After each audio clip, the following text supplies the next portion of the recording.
Halo semuanya, Assalamualaikum warahmatullahi wabarakatuh. Perkenalkan, nama saya Rahmat Al-Basir Siregar dengan NIM 210306145, Prodi Peternakan, Fakultas Pertanian, Universitas Sumatera Utara. Baik, dalam video ini saya akan menjawab tugas soal mata kuliah praktikum biokimia dengan materi Sistem Metabolisme Air pada Ternak dengan dosen pengampu kita, Ibu Tati Vidianasari SPT MP.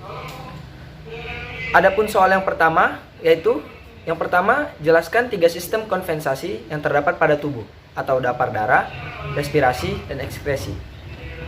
Berikut skema dari sistem konvensasi dalam tubuh. Sistem dapar darah. Larutan dapar atau larutan penyangga adalah larutan yang mengandung campuran asam, lemah, dan basa konjugan, atau sebaliknya. Secara alami, sistem dapar bikarbonat digunakan untuk mengatur pH darah, karena darah mengandung sistem dapar asam bikarbonat dan garam bikarbonat. Untuk mempertahankan pH darah tetap atau normal, yaitu 7,4, diperlukan perbandingan kadar garam bikarbonat, kadar asam karbonat, yaitu 20:1. Pada sistem respirasi, proses respirasi yaitu tubuh menggunakan oksigen dan menyingkirkan karbon dioksida, serta uap air, yang melibatkan yang pertama, pemasukan O2 dan pelepasan CO2 di alveolus. Yang kedua, transportasi O2 dari alveoli ke jaringan. Yang ketiga, transportasi CO2 dari jaringan ke alveoli ditentukan oleh proses difusi udara, tekanan parsial gas dalam udara pernapasan, atau PO2 dan PCO2. Transportasi O2 dalam darah berbentuk, yang pertama itu ada gas larut dalam plasma atau sedikit. Yang kedua ada O2 terikat pada hemoglobin atau HbO2. Transportasi CO2 dalam darah berbentuk, yang pertama gas larut dalam plasma, kemudian asam karbonat larut dalam plasma, kemudian ikatan karbamino dengan protein darah berbentuk Hb atau 20%, kemudian garam bikarbonat sebanyak 70%.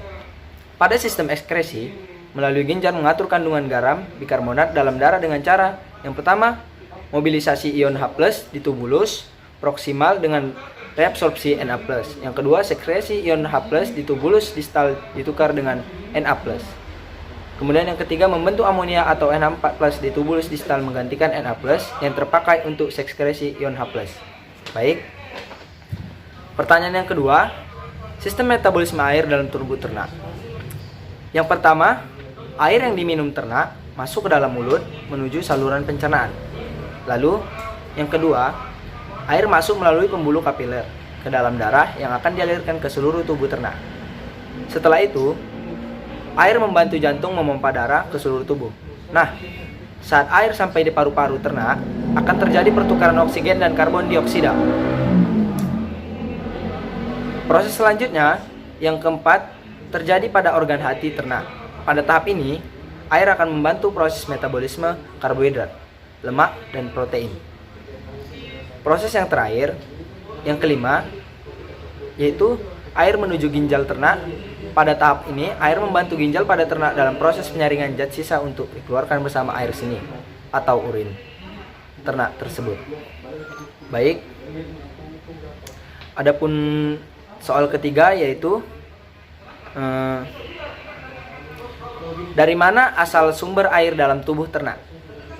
Jawabannya, sumber air pada tubuh ternak yang pertama itu berasal dari air minum, air yang terkandung pada makanan, air metabolik yang didapat sebagai hasil dari oksidasi makanan, dan sintesa dari molekul yang kompleks di dalam tubuh. Contoh, glukosa, oksigen, karbon dioksida, air, proses oksidasi dalam metabolisme protein dan lemak, air metabolik yang dihasilkan 42 dan 107.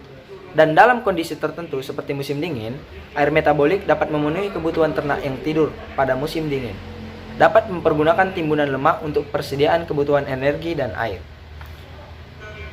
Memberikan cukup air untuk memenuhi air yang hilang karena proses pernapasan dan penguapan. Air metabolik dipenuhi dari bahan makanan yang mengandung hidrogen. Glukosa menghasilkan 60% air, sukrosa menghasilkan 57,9%, dan pasti menghasilkan 55,5%. Baik. Lanjut kita ke pertanyaan keempat. Jelaskan bagaimana menghitung air metabolik. pada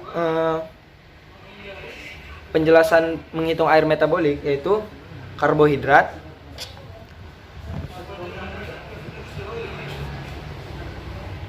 zat-zat makanan yaitu karbohidrat, air metabolik hasil oksidasinya itu sekitar 60 gram, kemudian rata-rata kalori atau kilokalorinya 400, kemudian air metabolik per 100 kilokalori energi metabolisnya itu 15,0, kemudian protein, air metabolik hasil oksidasinya itu sekitar 42 gram, kemudian rata-rata kalorinya itu sekitar 400 sama seperti karbohidrat, kemudian air metabolik per 100 kilokalori energi metabolisnya itu 10,5, kemudian ada lemak, air metabolik hasil oksidasinya itu sekitar 100 gram, rata-rata kalorinya itu 900, kemudian pada air metabolik per 100 kilokalori energinya itu 11,1. Air metabolik dari 100 gram ransum adalah 10 gram protein kali 4 sama dengan 40 kilokalori. 20 gram lemak kali 9 sama dengan 180 kilokalori. 55 gram KH sama dengan 220 kilokalori per 440 kilokalori. 40 kilokalori menghasilkan 40 kali 0,15 kilokalori sama dengan 4,2 gram air metabolik. 180 kilokalori menghasilkan 180 kali 0,111 kilokalori sama dengan 19,98 gram air metabolik.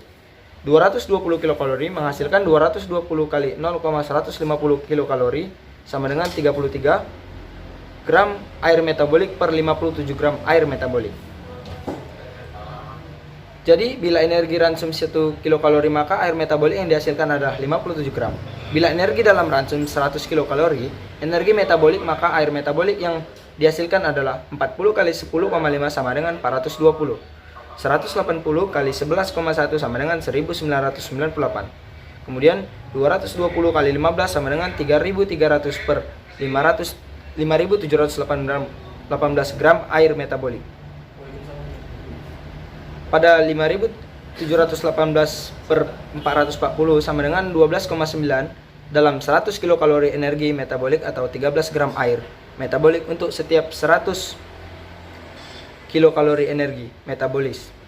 Bila konsumsi manusia terhadap bahan makanan sekitar 2500 kilokalori, maka air metabolik yang diperoleh adalah 2500 kali 0,129 sama dengan 322,5. 0,129 adalah air metabolik yang dihasilkan oleh setiap 1 kilokalori energi. Sedangkan sumber air dapat berasal dari air metabolik sama dengan 322,5. Baik.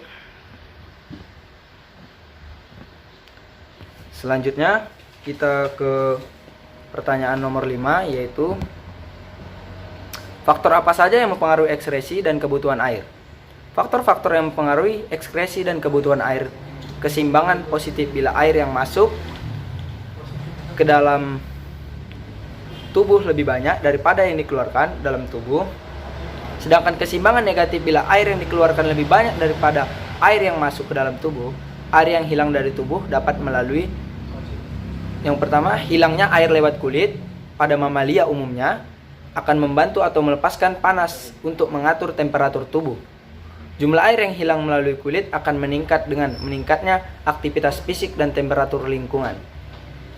Hilangnya air melalui ginjal sebagai air seni atau urin. Ini sangat dipengaruhi oleh banyak faktor. Pakan yang kadar protein dan mineral yang tinggi akan meningkatkan hilangnya air melalui kencing atau urin. Di samping itu, meningkatnya mineral natrium dalam tubuh akan banyak air yang akan diabsorpsi sehingga menimbulkan odema pada otak dan asites atau terlalu banyak cairan dalam rongga tubuh. Hal akhir dari metabolisme protein adalah urea yang merupakan racun bagi seluruh saluran kencing. Jadi, untuk mengencirkannya diperlukan air sampai konsentrasi yang tidak berbahaya. Hilangnya air melalui pernapasan hampir 40% pada unggas. Saluran pencernaan bentuk pakan dan susunan pakan mempunyai pengaruh nyata. Contoh pakan serat mempunyai sifat pencahar yang menyebabkan banyak air keluar bersama feses. Ekskresi kotoran sapi lebih basah dari kambing. Baik, mungkin itu saja yang dapat saya sampaikan. Lebih dan kurangnya saya mohon maaf. Sekian dan terima kasih. Wassalamualaikum warahmatullahi wabarakatuh. Terima kasih.